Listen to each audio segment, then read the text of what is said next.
पिछली श्रृंखला में हमने सुभद्रा कुमारी चौहान और उनकी रचना पुत्र वियोग पर विचार किया और यह देखा कि सुभद्रा कुमारी चौहान ने जिस कुशलता से राष्ट्र प्रेम के गीत गाए हैं, क्रांतिकारियों में ओज भरा है, तेज भरा है, उसी कुशलता से उन्होंने मातृ हृदय के दुख का भी वर्णन किया है। एक तरफ उन्होंने स्वतंत्रता आंदोलन में सक्रिय भूमिका निभाई है, तो दूसरे तरफ पुत्र के नहीं रहने पर किसी माँ के हृदय की क्या दशा होती है, उसका भी उन्होंने कुशलतापूर्वक वर्णन किया है। कहने का मतलब कि उनके हृदय में एक तरफ ओज है, तेज है, देश प्रेम है, तो दूसरी तरफ माता का हृदय भी है, जो कि पुत्र के नहीं रहने पर बेचैन हो जाता है।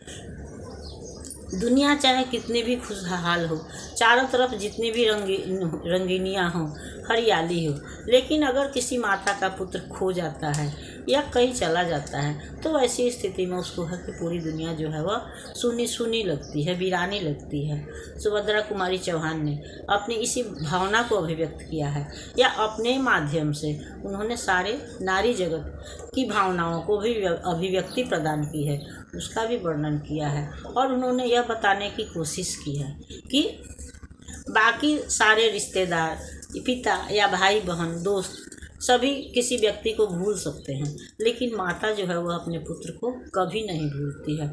वह सदा सर्वदा उसके हृदय में विराजमान रहता है, और यह जानते हुए भी कि पुनः वह नहीं आने वाला है, नहीं मिलने वाला है, फिर भी वह उसकी प्रतीक्षा करती रहती है या उससे मिलने के लिए बेचैन रहती है। अब हम शमशेर बहादुर सिंह पर विचार करेंगे। शमशेर बहादुर सिंह का जन्म 1911 ईस्वी में उत्तराखंड के देहरादून में हुआ था तथा इनकी मृत्यु 1993 में हुई थी।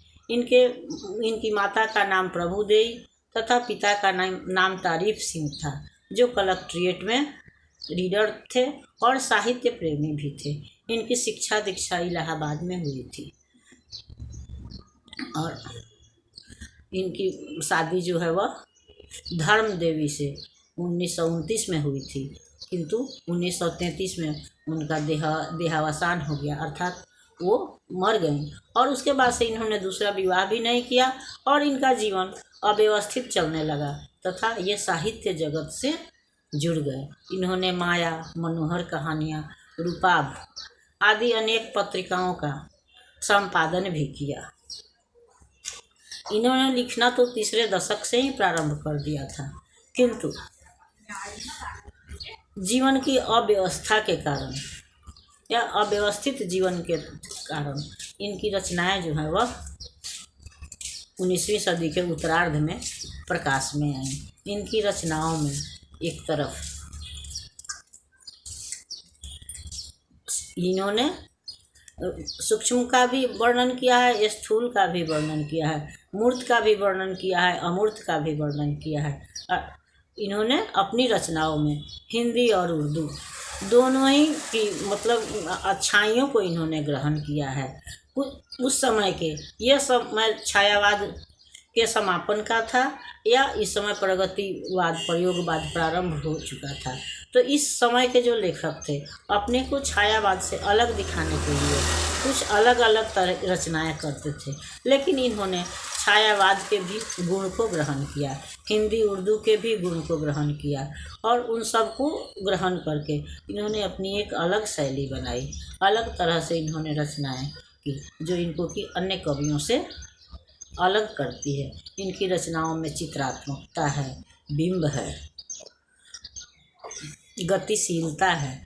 इन्होंने सूक्ष्म और स्थूल का, मूर्त अमूर्त का सब का समान रूप से इन सब अधिकार है और समान रूप से वर्णन किया है। इनकी रचना उषा में हम इसको देख सकते हैं, जिस पर कि हम अगली श्रृंखला में विचार करेंगे कि किस तरह से इन्होंने सूर्योदय के पूर्व के समय को हम उषा काल कहते हैं। सूर्य भगवान के दिखने से पहले जो सुबह का समय होता है, जब धीरे धीरे सूर्य के आगमन से पहले आसमान में उजाला दिखाई पड़ता है, वह समय जो है वह उषा काल होता है।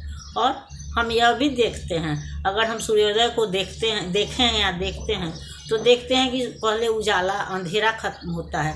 पहले तो रात का साम्राज्य रहता है, अंधेरे का साम्राज्य रहता है, और फिर उसके बाद से धीरे धीरे आसमान में उजाला फैलता है, जिसका रंग जो है वो नीले शंख की तरह होता है या राख की तरह से होता है। फिर धीरे धीरे बढ़ते बढ़ते आसमान में लाली छाती है, जिसको कि कवि ने जो है वह केसर से लिपे हुए सील से जिसकी तुलना की है, और उसके बाद से सूर्य भगवान दिखाई पड़ते हैं।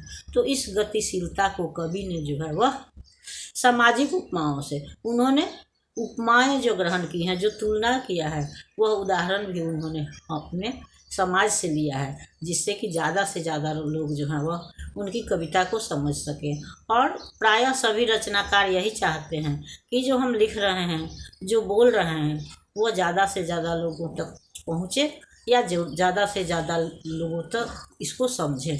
तो शमशेर बहादुर सिंह की रचना भी इसी श्रेणी में आती है, और इसीलिए उनको कवियों का कवि कहा गया है। अगली श्रृंखला में हम इनकी रचना पर विचार करेंगे। तब तक अगर यह श्रृंखला आपको पसंद आती है तो इसको लाइक कीजिए, सब्सक्राइब कीजिए। मिलते हैं अगली श्रृंखला में, तब तक के लिए धन्यवाद।